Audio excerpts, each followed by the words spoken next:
নমস্কার বন্ধুরা, property knowledge চ্যানেলে আপনাদেরকে স্বাগত। আমি কেশব। তো বন্ধুরা, আজকে একটা নতুন টপিক নিয়ে এসেছি। আজকে আমরা আলোচনা করব যে দলিল কি, দলিল কত ধরনের হয় সেই সম্বন্ধে ডিটেলস একটা বলবো।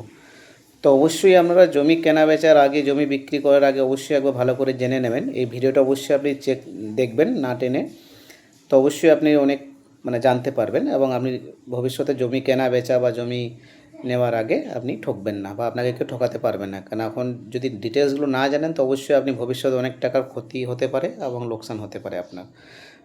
তো আজকে দলিল বলতে বোঝায় যে সরকারি বৈধ নিয়ম, বৈধ নথি অনুযায়ী সরকারি নিয়ম, গভর্নমেন্ট রেজিস্ট্রি অফিসে আপনার ক্রেতা বা বিক্রেতা, দাতা গ্রহীতা, তো এই যে উভয় পক্ষের একটা কাগজ তৈরি হয়, মানে ডকুমেন্টস দিয়ে, গভর্নমেন্ট আইডি প্রুফ ডকুমেন্টস দিয়ে গভর্নমেন্ট রেজিস্ট্রি অফিসে আপনি যে একটা কাগজ বা বৈধ নথি তৈরি হয়, গভর্নমেন্ট থেকে দেওয়া হয়, সেটাই হচ্ছে দলিল। বৈধ নথি সরকারি রেকর্ড অনুযায়ী। তো এবারে আপনার বুঝতে চাইবো যে দলিল কত ধরনের হয়। দেখুন, দলিল অনেক ধরনের হয়। ভারতবর্ষে মোটামুটি 15 থেকে 16 ধরনের দলিল হয়। তো আজকে আমরা জানবো যে আমাদের পশ্চিমবঙ্গে 8 বা 9 ধরনের দলিল কার্যকরী বেশি প্রচলিত আছে। তো সেটা বিষয়ে একটু আলোচনা করব। দেখুন, প্রথম 1 নাম্বার পয়েন্ট যেটা হচ্ছে বিক্রয় দলিল, মানে সেল ডিড। তো জমি, ফ্ল্যাট, প্লট, মানে কোনো জমির একটা অংশ আমি কিনতে চাইছেন, ল্যান্ড প্লট যেটাকে বলা হয়, তো সেটা হচ্ছে আপনি কিনতে চাইছেন অথবা বিক্রি করতে চাইছেন রেজিস্ট্রির মাধ্যমে মালিকানা হস্তান্তর। মানে আপনি কোনো ধরুন এ ব্যক্তির কাছ থেকে জমি কিনতে চাইছেন, ফ্ল্যাট হতে পারে, বাড়ি হতে পারে, প্লট হতে পারে কোনো, বা আপনি বিক্রি করতে চাইছেন ফ্ল্যাট, বাড়ির প্লট বা প্রপার মানে অনলি ল্যান্ড। তো সেটা হচ্ছে কেনা বেচার যে হস্তান্তরের প্রক্রিয়া, মালিকের মালিকানা হস্তান্তর রেজিস্ট্রি অফিসে, গভর্নমেন্ট রেজিস্ট্রি অফিসে সরকারি বৈধ নিয়ম অনুযায়ী। তো সেটাই হচ্ছে সেল ডিড বা বিক্রয় দলিল। 2 নম্বর হচ্ছে দান দলিল, মানে গিফট ডিড যেটাকে বলা হয়। বাবা মা, স্বামী স্ত্রী, মানে রিলেটিভ মধ্যে যেগুলো আপনাকে, আত্মীয়দের মধ্যে যেগুলো সম্পত্তি দান করা হয়। সাপোজ আপনি বাবার কাছ থেকে দলিল, মানে ওয়ারিশ সূত্রে আপনি, বাবা আপনাকে দিয়েছে বা আপনি পেয়েছেন, আপনার ঠাকুরদা আপনাকে দিয়েছে, আপনার ভাই আপনাকে দিয়েছে, আপনার ওয়াইফ আপনাকে দিয়েছে, আপনি আপনার ওয়াইফকে দিয়েছেন, ছেলে বাবাকে দিয়েছে, দান করেছে। তো এটা হচ্ছে দাতা গ্রহীতা, সেটাও বৈধ নথি সরকারি রেকর্ড অনুযায়ী গভর্নমেন্ট রেজিস্ট্রি অফিসে রেজিস্ট্রি করতে হয়। সেটা হচ্ছে দাতা গ্রহীতা, সেটাকে বলা হচ্ছে গিফট ডিড, মানে দানপত্র দলিল, দান দলিল।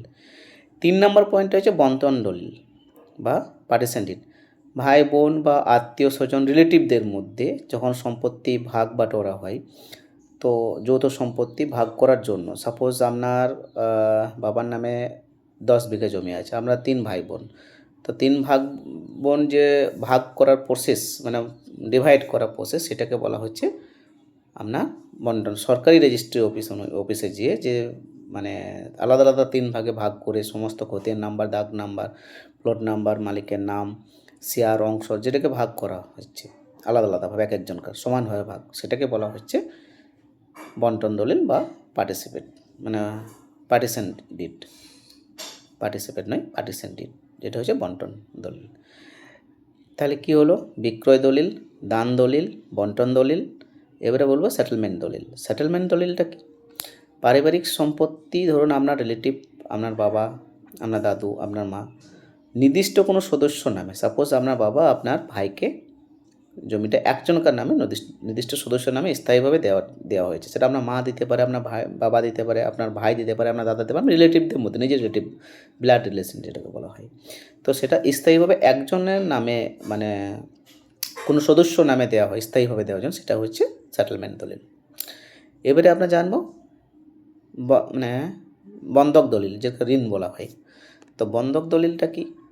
ব্যাংক বা কোনো আর্থিক প্রতিষ্ঠান, ব্যাংক বা কোনো সংস্থার কাছ থেকে যদি আপনি দলিল মানে কেনার জন্য কোনো ঋণ, মানে লোন নিয়ে থাকেন, সেটা হচ্ছে বন্ধক দলিল। অনেক সময় কী হয়, আপনি ধরুন কোনো জমি কিনছেন বা ফ্ল্যাট কিনছেন বা প্লট কিনছেন, সেক্ষেত্রে কী হয়, আপনার মানে টাকা নেই হয়তো আপনার কাছে, আপনি লোনে কিনছেন। তো সেই আসল দলিলটা আপনি যে সংস্থা বা যে ব্যাংক আপনার থেকে টাকা দিয়েছে জমিটা কেনার জন্য ভেরিফাই করে, সমস্ত কিছু বৈধ ডকুমেন্টস চেক করে ভেরিফাই করে যে টাকাটা দিয়েছে আপনাকে, কোনো সংস্থা হতে পারে, যে কোনো ফাইন্যান্স কোম্পানি হতে পারে, অথবা আপনার কোনো ব্যাংক হতে পারে, গভর্নমেন্ট ব্যাংক অথবা প্রাইভেট ব্যাংক।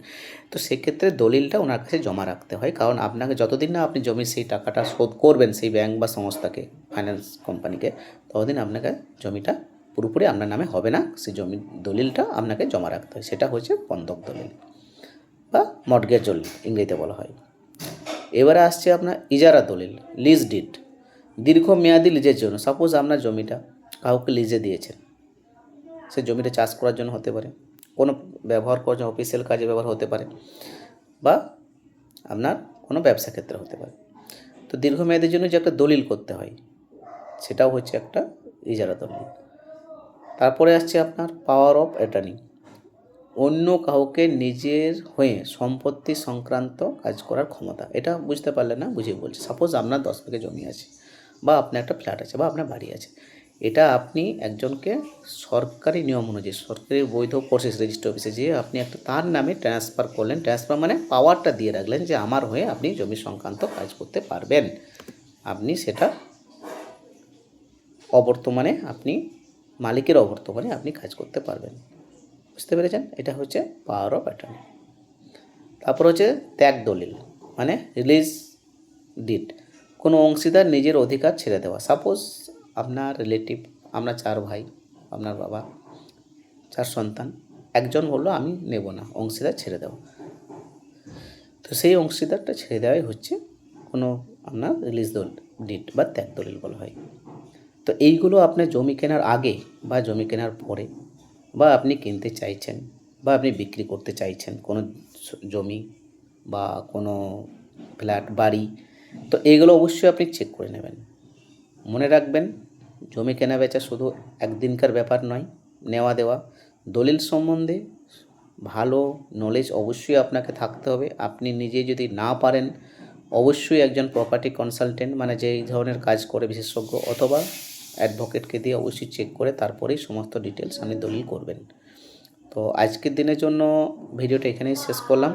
এই ধরনের আরও প্রপার্টি রিলেটেড, জমি জায়গা বিশেষজ্ঞ, রিয়েল এস্টেট, বিজনেস, ইনভেস্টমেন্ট, মানে ইনভেস্টমেন্ট প্ল্যান, এই ধরনের এখানে আলোচনা করা হয়। অবশ্যই যদি আপনার এই চ্যানেল, মানে এই ভিডিওটা যদি ভালো লাগে, আমার এই চ্যানেলটি সাবস্ক্রাইব করতে ভুলবেন না।